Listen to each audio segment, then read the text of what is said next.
欢迎来到卢叔讲经典，一句经典道尽人生，读懂变化，看清人生。从小到大，我们被教导要善良，要与人为善，要乐于助人。这些教诲本身没有错，它们是我们社会能够温暖运行的基础。可是当我们真的带着一颗纯善的心走进社会，却常常发现现实给了我们一记响亮的耳光。职场上你任劳任怨，结果最苦最累的活永远是你的，升职加薪却轮不到你。生活中你处处忍让，结果别人把你的客气当福气，得寸进尺，甚至把你当软柿子捏。人际关系里你掏心掏肺，结果换来的可能是背叛和伤害。于是一个古老的俗语浮上心头，人善被人欺，马善被人骑。这句话像一根刺，扎在无数善良人的心里。它让我们开始怀疑，善良是不是一种错？是不是在这个弱肉强食的世界里，善良就意味着软弱，就意味着要被欺负？甚至有人得出一个悲观的结论，与其善良被人欺，不如做个恶人，至少能保护自己。这种困惑和痛苦太真实了。许多人在经历了一次次伤害后，要么选择封闭自己的心，变得冷漠坚硬，要么陷入深深的自责，觉得自己之所以被欺负，是因为还不够好，还不够顺从。这两种结果都让人心疼。其实问题不出在善良本身，而出在我们对善良的理解太浅了。我们以为善良就是一味退让，就是不懂拒绝，就是对所有人都毫无原则的好。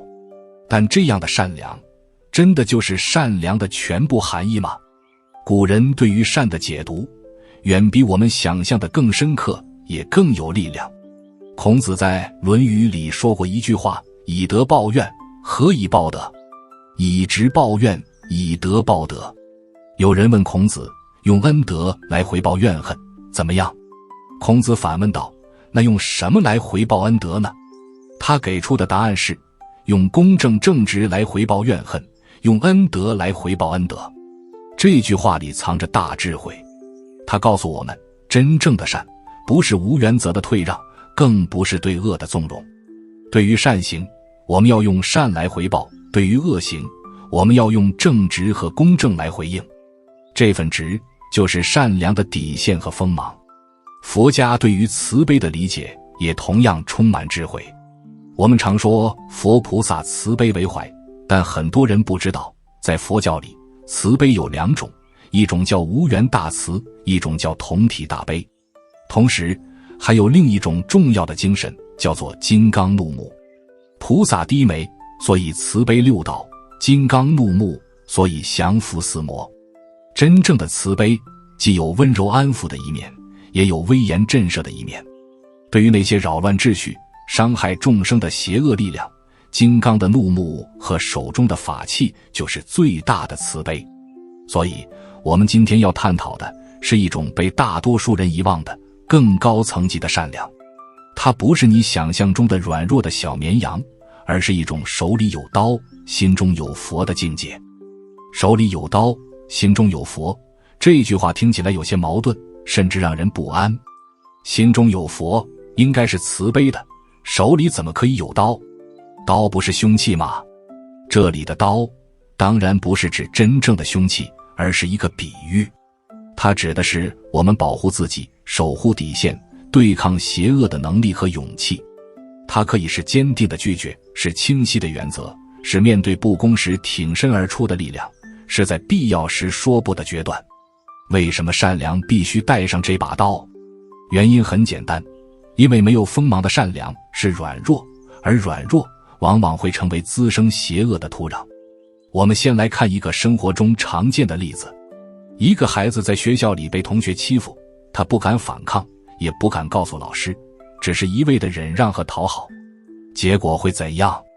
欺负他的人只会变本加厉，因为他发现这个孩子不会带来任何麻烦。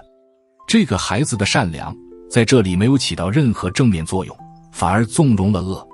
再比如，一个员工在公司里对于所有不合理的要求都照单全收，从不表达自己的意见和困难。他的付出被视为理所当然，他的权益被一再忽略。他的善良换不来尊重，只换来更多的压榨。古人对此看得很清楚。明代的思想家吕坤在《呻吟语》里说：善者，极之谓也。而是有善而不及者，其善未至也。意思是，真正的善应该是能带来吉祥和好结果的。如果你行善却得到了不好的结果，那说明你的善还没有做到家，还不是真正的圆满。这里面很可能就缺少了保护自己、辨别是非的智慧。佛经里有一个著名的故事，可以给我们启发。在六度集经中，记载了佛陀过去世作为菩萨修行时的一件事。有一次，菩萨与500位商人同船入海，船上有一个恶人起了坏心，想杀害所有商人，独吞财物。菩萨在定中观察到这个恶人的意图，心里十分为难。如果告诉众人，恶人必死无疑；如果不告诉，500条人命危在旦夕。最后，出于对500人的悲悯，也出于对那个恶人的悲悯，菩萨选择了杀死那个恶人，自己因此堕入地狱，但救了500人的命。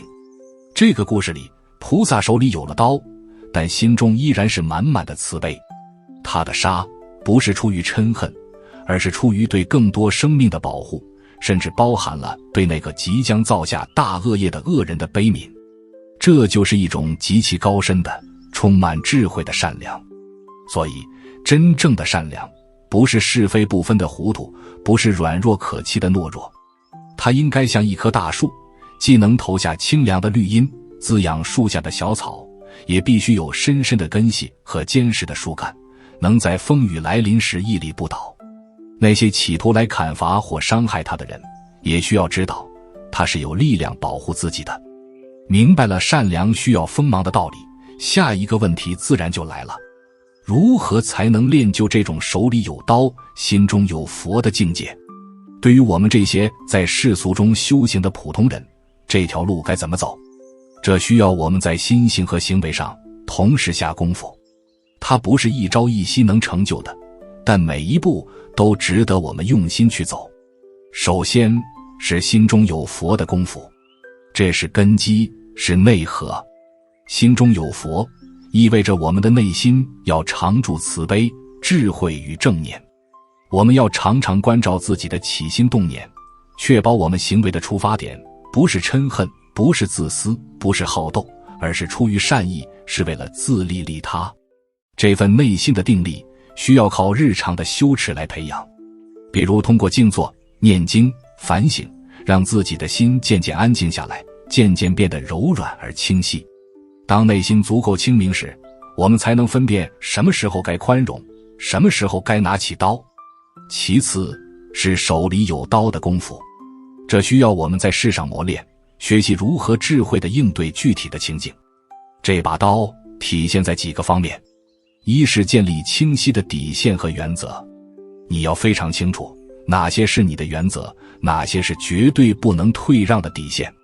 当别人触碰到这些底线时，你要有勇气、有技巧地表达出来。这不是咄咄逼人，而是温和坚定地告诉对方，这是我的界限。比如，你可以说，我很愿意帮助你，但这件事超出了我的能力范围，或者我很重视我们的关系，但你这样说话让我感到不舒服。二是学习拒绝的艺术。许多善良的人最难的就是说不，他们害怕拒绝会伤害别人，会破坏关系，但不懂得拒绝，最后伤害的往往是自己，同时也让对方失去了学习尊重他人的机会。真正的善是帮助对方成长，而不是纵容对方的依赖和贪婪。一个恰到好处的拒绝，有时比无原则的给予更有价值。三是培养应对不公的智慧和勇气。当面对真正的恶，面对不公正的待遇，我们需要有站出来的勇气。这种站出来不一定是激烈的对抗，可以是理性的沟通，可以是求助第三方，可以是运用法律武器，也可以是果断地远离那个环境。关键在于你不是被动承受，而是主动采取行动，保护自己，维护正义。古人对于这种处世智慧有许多精彩的论述，比如《菜根谭》里说：持身如泰山九鼎，凝然不动，则千由自少；应是若流水落花，悠然而逝，则趣味常多。做人要有原则，像泰山一样稳固；做事要懂得变通，像流水一样自然。这就是道与佛在行动上的结合。当我们开始在内心培养慈悲，在世上磨练锋芒，我们会渐渐发现自己正在走向一种全新的生命状态。这种状态不再是被动承受的委屈，也不再是愤世嫉俗的对立，而是一种充满力量感的平和。你不再害怕与人发生冲突，因为你清楚自己的底线在哪里，也懂得如何智慧地沟通。你不再因为拒绝别人而内疚，因为你明白真正的善良需要智慧，而不是无原则的自我牺牲。你也不再畏惧邪恶，因为你知道你内心有足够的定力，你手里有保护自己和所爱之人的力量。这种状态下的你，对于他人来说是怎样的存在呢？对于那些心存善念、懂得感恩的人来说，你是一个温暖可靠的朋友。你乐于助人，但你的帮助有分寸，让人感到被尊重而非被施舍。你像一个港湾，让人愿意靠近，寻求安慰和支持。对于那些试图占便宜、心怀不轨的人来说，你是一个有边界、不好惹的人。你的善意里带着清晰的距离感，你的温和里藏着不可动摇的原则。他们知道，在你面前，那些小聪明和恶意是行不通的。你的存在本身就成了一种震慑，让一些潜在的恶念在靠近你之前就先自我收敛了。这不正是让世界变得更光明一点的方式吗？如果我们每个人都能成为这样的人，那么善良就不再是软弱可欺的代名词，而会成为一种有力量、有尊严的品质。它会像一盏灯，照亮周围，同时也让那些躲在黑暗里的东西无处遁形。古人讲，穷则独善其身，达则兼济天下。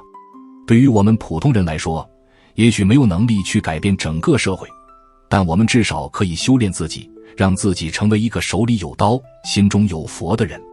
当我们自己活出了这种状态，我们就是在用生命影响生命，就是在为这个世界注入一股清流。佛经中常讲自利利他，一个真正懂得保护自己的人，才有余力去真正帮助别人。一个内心充满力量与智慧的善人，他的善行才最有力量，也最持久。他不会因为受了几次伤害就变得冷漠，因为他有足够的定力消化这些伤害。他不会因为看到太多黑暗就放弃光明，因为他知道自己内心就是光明的源头。这就是最高级的善良。他不是小绵羊式的天真，也不是愤世嫉俗者的冷漠，他是一种见过了世间的黑暗，依然选择善良的勇气。他是一种拥有了伤害别人的能力，却选择用来保护众生的慈悲。他是一种看透了人性的复杂，却依然愿意用智慧和力量去点燃更多人心中善念的担当。最后，我想用一段话作为今天的结尾：愿你我都不要做那个被人欺负了只会哭的善人，也不要做那个为了自保而变得满身是刺的恶人。愿我们都能走上那条中道，在内心修得一份慈悲与智慧，在手中磨练一份保护与担当的力量。当你真正活出手里有刀、心中有佛时，你会发现，这个世界给予你的不再是伤害和委屈，而是尊重与敬畏，以及那份来自你内心深处最踏实、最安稳的光明。